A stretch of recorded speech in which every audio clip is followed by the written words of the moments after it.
Right, Vallabhaneni Vamsi arrest, అలాగే దాని తర్వాత సత్యవర్ధన్ పాత్ర ఏ విధంగా ఉంది, అలాగే వంశీకి బెయిల్ వస్తుందా రాదా అనే అంశాల గురించి ఇప్పటివరకు చూసాం. దీనిపై అసలు వైసీపీ వర్షన్ ఏ విధంగా ఉందో చూద్దాం. వల్లభనేని వంశీ అరెస్ట్ ని వైసీపీ ఖండించింది. రాష్ట్రంలో రెడ్ బుక్ పాలనకి వల్లభనేని వంశీ అక్రమ అరెస్టు ప్రత్యక్ష ఉదాహరణ అని ఆరోపణలు చేసింది. గన్నవరం టీడీపీ కార్యాలయంపై దాడి కేసులో ఫిర్యాదుదారుడు సత్యవర్ధన్ కేసు వెనక్కి తీసుకున్నాడని, అయినా అక్రమంగా వంశీని అరెస్టు చేయడమేంటని వైసీపీ ప్రశ్నిస్తోంది. ఏపీలో కూటమి ప్రభుత్వం అధికారంలోకి వచ్చినప్పటి నుంచి వైసీపీ నేతలు కార్యకర్తలు టార్గెట్ గా తప్పుడు కేసులు పెట్టి జైలుకు పంపి వేధిస్తున్నారని, వంశీ అరెస్టు కూడా మంత్రి లోకేష్ చంద్రబాబు కక్షపూరిత రాజకీయాల్లో భాగమేనని వైసీపీ నేతలు ఆరోపించారు.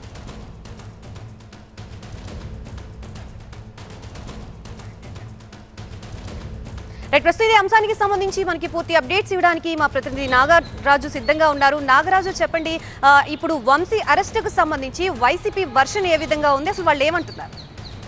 ఓఎస్ఎస్ ఫర్టిలిటీలో ఇక్కడ ప్రతి అడుగులో ఎక్స్పీరియన్స్ డాక్టర్స్ ఉంటారు. In the good hands of science. Mummy daddy అవ్వాలంటే ఓఎస్ఎస్ కి కాల్ చేయండి. వల్లభనేని ఆ వంశీని అరెస్ట్ చేసిన విధానం కావచ్చు, ఆ తర్వాత నమోదు చేసిన కేసులపై కూడా ప్రభుత్వాన్ని వైసీపీ నేతలంతా కూడా ప్రశ్నిస్తున్న నేపథ్యం అయితే కనిపిస్తూ ఉంది. ఉత్తరాంధ్ర నుంచి రాయలసీమ వరకు ఉన్న వైసీపీ నేతలంతా కూడా ఇది కక్ష సాధింపు భాగంగానే ఈ రాజకీయ కోణంలో చూసి మాత్రమే వంశీని అరెస్ట్ చేస్తూ ఉన్నారు. ఈ కేసులన్నీ కూడా తప్పుడు కేసులు అని చెప్పి, అక్రమ కేసులు అని చెప్పి ఇప్పటికే చెప్పడం జరిగింది. బొత్స సత్యనారాయణ కావచ్చు, మల్లాది విష్ణు కావచ్చు, అదేవిధంగా భూమన కరుణాకర్ కాదు, మొత్తం రాష్ట్ర వ్యాప్తంగా ఉన్న సీనియర్ నేతలంతా కూడా ఈరోజు ప్రభుత్వం అమలు చేస్తున్న విధానం, ముఖ్యంగా వంశీని తెల్లవారుజామున అరెస్ట్ చేయడం, అక్కడి నుంచి విజయవాడకు తీసుకురావడం, ఆ తర్వాత సత్యవర్ధన్ని కిడ్నాప్ చేసి దాడి చేశాడని చెప్పేసి ఆరోపిస్తూ కూడా కేసులు నమోదు చేయడాన్ని వీళ్ళంతా కూడా తప్పుపడుతూ ఉన్నారు. ఎందుకంటే వంశీని ఖచ్చితంగా అక్రమ కేసుల్లో ఇరికించాలి, ఒక వంశీనే కాదు వైసీపీ నేతలందరినీ కూడా ఈ విధంగా తప్పుడు కేసుల్లో ఇరికించాలి అనేది ప్రభుత్వ ఉద్దేశంగా కనిపిస్తుంది. గతంలో చూసాం, ఇప్పుడు కూడా చూస్తూ ఉన్నాం.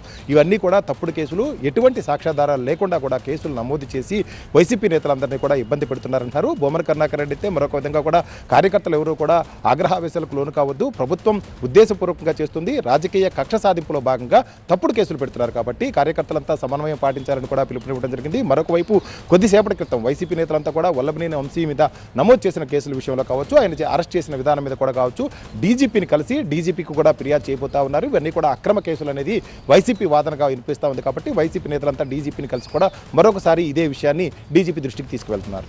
Right, thank you Nagaraj.